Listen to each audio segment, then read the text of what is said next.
ஒரு 2 கிலோ பாஸ்மதி ரைஸோ ஜீரக சம்பா ரைஸோ வச்சாலும் கூட இந்த பிரியாணி இலை இந்த கலவையெல்லாம் போட்டாதான் அதுக்கே ஒரு மரியாதை வரும். அப்போ இந்த வசியம் பண்ணும்போது இந்த பொருட்கள் என்ன பண்ணா அதில் இருக்கிற வாசனை வந்து இந்த பிரபஞ்சத்துக்கிட்ட வந்து கனெக்ட் ஆகும்.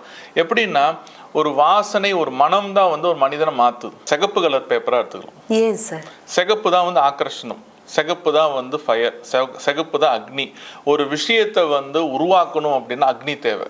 காமம்னா எல்லாருமே வந்து தப்பாக நினைக்கிற காமம் கிடையாது. காமம்ன்றது நம்மளோட ஆசையை பூர்த்தி பண்ணுறது தான். அது அந்த எதில் ஆசையில் பூர்த்தி பண்ண காமதேனு தான் ஆசையை பூர்த்தி பண்ணுவாங்க. இப்போ நம்ம இங்கே பேசினே இருக்கோம், பின்னாடி வந்து மிஷினில் ட்ரில் பண்ணியிருந்தாங்க, நமக்கு டிஸ்டர்பன்ஸாக இருக்கும்.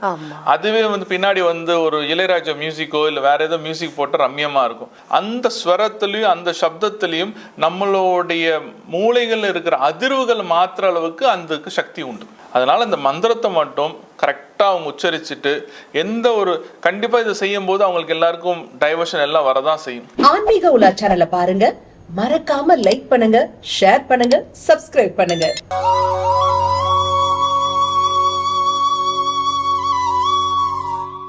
ஓம் ஞான ரூபாய வித்மகே சக்தி அம்சாய தீமகி தன்னோ சக்தி அம்மா பிரச்சோதயாத்.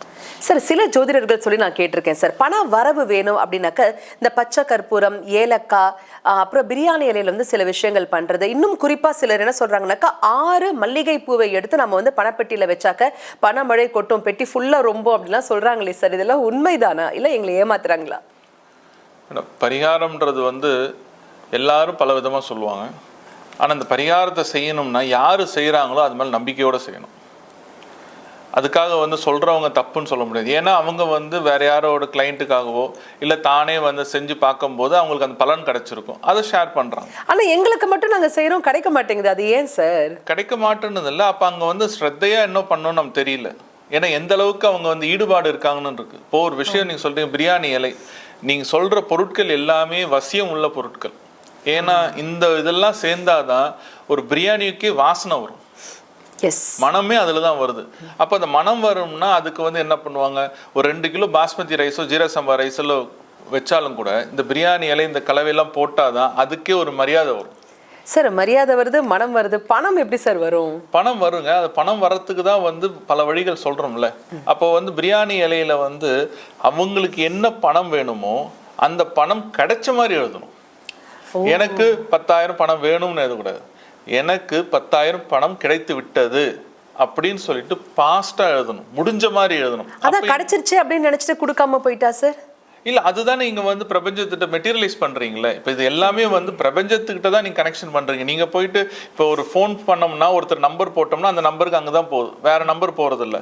ஆனால் அதுலேயே ஒரு நம்பரை மாற்றிட்டீங்கன்னா இன்னொருத்தருக்கு போகுது, அது ராங் நம்பராக போகுது. அதே போல் வந்து இந்த பிரியாணி இலை, மராட்டி மொட்டு, பச்சை கற்பூரம், ஏலக்காய், இது எல்லாமே வந்து நம்மளுடைய ஆற்றல்களை வந்து பாசிட்டிவான ஆற்றல்களை வசியம் பண்ணுறதுக்கு தான் இந்த பொருட்கள். அப்போ இந்த வசியம் பண்ணும்போது இந்த பொருட்கள் என்ன பண்ணால் அதில் இருக்கிற வாசனை வந்து இந்த பிரபஞ்சத்துக்கிட்ட வந்து கனெக்ட் ஆகும். எப்படின்னா ஒரு வாசனை ஒரு மனம் தான் வந்து ஒரு மனிதனை மாற்றுது. அதனால தான் மல்லிப்பூ வைக்கிறாங்க. இப்போ மல்லிப்பூன்னா சுக்கரன், அப்போ 6ன்றது சுக்கரன், மல்லிப்பூன்னா வெள்ளை கலர், அப்போ அதில் ஒரு வாசனை வருது இல்லை. அப்போ அந்த மல்லிப்பூ வந்து எடுத்து ஒரு டப்பாவில் வச்சோம்னா அது நாளைக்கு காஞ்சி போயிடும். அப்போ அது என்ன பண்ணுது, அப்படியே வச்சுட்டு கூட அதை எடுத்து மாற்றணும். அப்போ மாற்றினாதான் அந்த இடத்துல வந்து அந்த வாசனைன்றது ஒரு மனம் வரும்போது அது வெளியில் வரும்போது நம்மளோட எண்ணங்களும் அதுவாக மாறும். அதுக்கு தான் சொல்கிறது, நீங்கள் எந்த ஒரு பரிகாரம் செஞ்சாலும் உங்கள் எண்ணத்தை வந்து கரெக்டாக அதில் கனெக்ட் பண்ணிவிட்டு அது கூட தேவையான மந்திரத்தையும் சொல்லி நீங்கள் பண்ணோம்னா அதோட ரிசல்ட் பல மடங்காக வரும். பல மடங்குன்றதோட நீங்கள் எண்ணம் என்ன வச்சிங்களோ அதுதான் நடக்கும். அதுதான் வந்து லா ஆஃப் அட்ராக்ஷன் சொல்கிறது. ஓகே சார், நாங்கள் நம்பி 100% இல்லை 200% நம்பி உங்ககிட்ட வந்து நீங்கள் சொல்கிறத நாங்கள் இப்போ பண்ண போகிறோம் சார். பண வரவு எங்கள் எல்லாருக்கும் வரணும் அப்படின்னாக்கா அதற்கு நீங்கள் சொல்லுங்கள் சார், என்ன பண்ணணும்? இப்போ பிரியாணி இலையே எடுத்துக்கிட்டு அது மேலே வந்து உங்களால் முடிஞ்சது அந்த அத்தர், ஜாஸ்மின் அத்தர், அது தடவுங்க. அதுக்கப்புறம் பச்சை கற்பூரம் அது தூள் பண்ணி மேலே தடவிடுங்க. தடவிட்டு அது மேலே வந்து உங்களுக்கு விருப்பம் என்ன இருக்கோ ஒரு பேப்பரில் எழுதுங்க. அந்த பேப்பர் வந்து பர்டிகுலராக சிகப்பு கலர் பேப்பராக எடுத்துக்கலாம். ஏன் சார்? சிகப்பு தான் வந்து ஆக்கர்ஷணம், சிகப்பு தான் வந்து ஃபயர், சிகப்பு தான் அக்னி. ஒரு விஷயத்தை வந்து உருவாக்கணும் அப்படின்னா அக்னி தேவை. அப்போ நம்மளோட எண்ணங்களை வந்து உருவாக்கணும்னா அந்த சிகப்புல இருந்து பச்சை கலரில் எழுதும்போது பச்சை பேனால நம்ம சொன்ன மாதிரி எனக்கு இந்த பொருள் கிடைத்து விட்டது, இந்த பொருளை நான் அனுபவித்து கொண்டிருக்கிறேன் அப்படின்னு வந்து முடிஞ்ச மாதிரி எழுதும்போது என்ன ஆகுன்னா அந்த இதை நல்லபடியாக பிரார்த்தனை பண்ணிட்டு அது கூட வந்து ஓம் ஸ்ரீம் க்ளீம் ஸ்ரீம் காமதேனு தாயே ஆகச்ச ஆகச்ச ஸ்வாஹா. இன்னும் ஒரு முறை சார்.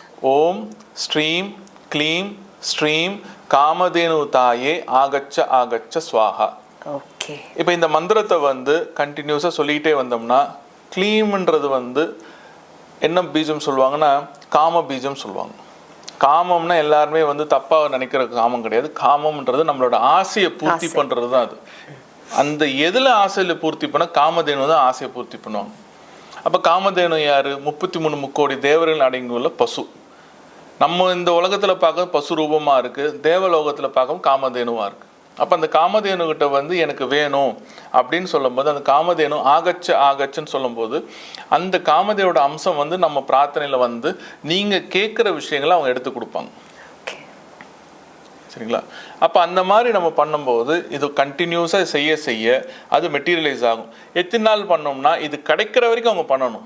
நான் இன்னைக்கு ஒரு நாள் பண்ணிட்டேன் நாளைக்கு கிடைச்சுன்னு அப்படி கிடையாது. இது ஒரு பேட்டர்னாக பண்ணும்போது ஒரு 7 நாள், 21 நாள், 54 நாள், 108 நாள், இந்த மாதிரி கண்டினியூஸாக அந்த விஷயத்தை ஒரே விஷயம்தான் அது கண்டினியூஸாக பண்ண வந்து உங்களுக்கு இந்த மந்திரமும் சித்தியாகும், உங்களுடைய காரியங்களும் முடியும். ஓகே. தினம் அதை மாத்தணுமா சார்? பிரியாணி இல்ல ஒரே இலை தான், ஒரே இது. அந்த விஷயம் கிடைக்கிற வரைக்கும் அவங்க பண்ணணும். மந்திரம் மட்டும் சொல்லணும். மந்திரம் மட்டும் சொல்லணும். எவ்வளவு தடவை சொல்லணும் சார்? அவங்களோட விருப்பம் 7 டைம்ஸ், 21 டைம்ஸ், 54 டைம்ஸ், இந்த மாதிரி அவங்க விருப்பத்துக்கு சொல்லிட்டு வரலாம். பட் கண்டினியூஸா சொல்லணும், விடாம ஒரு நாள் விடாம சொல்லிட்டே வரலாம். இதுக்கு வந்து தீட்டுல எதுவும் கிடையாது. ஓகே. இது பூஜை அறையில வைக்க மாட்டாங்க. அவங்களோட தனிப்பட்ட வார்ட்ரோப்லயோ இல்ல வேற எங்கேயாச்சும் கேட்க வந்து அதை எங்க வைக்கணும் அடுத்தது? அது வந்து அவங்க பீரோல வைக்க சொல்லுங்க. ஓகே. பீரோல எப்படி இருந்தா வந்து ட்ரெஷர் பாக்ஸும் வச்சிருப்பாங்க, கேஷ் பாக்ஸும் வச்சிருப்பாங்க, அதுல வச்சுட்டு வர சொல்லுங்க. ஓகே. இதுக்கு ஊதுபத்தி காமிக்கணும் கூட அவசியம் கிடையாது. அதுலயே நறுமண பொருட்கள்லாம் இருக்கு. அதை எடுத்து கையில எடுத்து வச்சுக்கிட்டு பண்ணாவே போதும். அதை வைக்கிறதுக்கு ஒரு கண்டெய்னர் மாதிரி வச்சுக்கலாம், ஒரு பிளேட் மாதிரி வச்சுக்கலாம். அது வந்து ஒரு இடத்துல வைக்கும்போது இது யாரும் டிஸ்டர்ப் பண்ணாம ஒரு பர்டிகுலர் பிளேஸ்ல இருந்ததுன்னா அதோட எனர்ஜி வந்து அப்படியே மல்டிப்ளை ஆகிட்டே இருக்கும். என்னைக்கும் பார்த்தீங்கன்னா சப்தத்துக்கு தான் வந்து அதிக அளவு உள்ள ஒரு ஃப்ரீக்குவன்சி உண்டு மற்றதோட. ஒருத்தர் வந்து கொலாப்ஸ் பண்ணணும், ஒருத்தரை வந்து கஷ்டப்படுத்தினா சப்தம் இருக்கு. இப்போ நம்ம இங்கே பேசினே இருக்கோம், பின்னாடி வந்து மிஷினில் ட்ரில் பண்ணியிருந்தாங்க, நமக்கு டிஸ்டர்பன்ஸாக இருக்கும். அதுவே வந்து பின்னாடி வந்து ஒரு இளையராஜா மியூசிக்கோ இல்லை வேற ஏதோ மியூசிக் போட்டு ரம்யமாக இருக்கும்.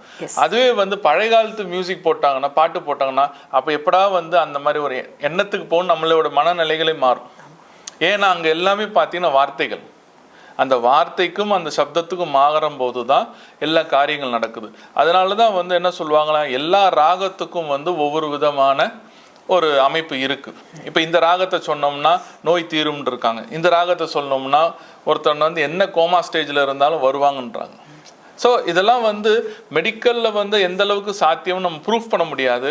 ஆனால் இதிகாசங்களில் பல சித்தர்களோட ராகம் பாடி அதுதான் இருக்கு. ஸோ அப்போ ராகம் அப்படின்னு என்னன்னா அந்த ஸ்வரத்திலையும் அந்த சப்தத்திலையும் நம்மளுடைய மூளைகள் இருக்கிற அதிர்வுகள் மாற்றுற அளவுக்கு அதுக்கு சக்தி உண்டு. அதனால பல இன்ஸ்ட்ருமெண்ட்ஸ் இருக்கு. சில இன்ஸ்ட்ருமெண்ட்ஸ் காலப்போக்கில் அழிஞ்சு போன காரணம் என்னன்னா இனிமேல் இந்த உலகத்துக்கு தேவையில்லை, இது இருந்தால் பல பிரச்சனைகள் வரும்னு சொல்றது காலமே அதை அழிச்சு கொண்டு போயிடுச்சு. இப்போ வீணையில வந்து பல ராகத்தை இது பண்ணலாம், அதே வீணையில கிட்டார் மாதிரி கூட வாசிக்கலாம். கரெக்ட். அப்போ எல்லாருமே அந்த வண்ணம் தானே. அப்போ என்ன 7 தான், அந்த 7 ஸ்வரங்களுக்குள்ளதான் எல்லாரோட இது இருக்கு. நம்ம உடம்புல இருக்கிறது 7 சக்கரங்கள் தான். அந்த 7 சக்கரங்களுக்கு அந்த ஸ்வரங்கள் கனெக்ட் ஆக ஒவ்வொரு சக்கரம் அது கொண்டு ஆக்டிவேட் ஆகும். இப்போ ஒருத்தருக்கு வந்து மனசை வந்து பாதிக்கிற மாதிரி பண்ணோம்னா மணிப்பூர சக்கரத்துக்கு உண்டான ராகத்தை கொடுத்தோம்னா ரம்யமா இருக்கும். இப்போ சொல்றோம்ல, இந்த பாட்டு கேட்ட நான் ரொம்ப சந்தோஷமா இருக்கிறேன், பீஸ்ஃபுல்லா இருக்கேன் அப்படின்னு சொல்றேன். இப்போ அதே ஒரு உதாரணத்துக்கு ஜனனின்னு ஒரு பாட்டு இருக்கு, அம்பாள் பாட்டு. அது எப்போ கேட்டாலும் இளையராஜா வாய்ஸுக்கும் அதுக்கும் நமக்கு பார்த்து ஒரு டிவைனா போகுது. அப்போ அது என்ன ராகத்துல இருக்குன்னு நம்ம யோசிச்சு பார்க்கும்போது ஒரு தெய்வீக ராகம் சொல்றது. சரிங்களா? அதனால வந்து ராகத்துக்கும் சம்பந்தம் இருக்குன்னா அதே போல மந்திரத்துக்கும் பல மடங்கு சம்பந்தம் உண்டு.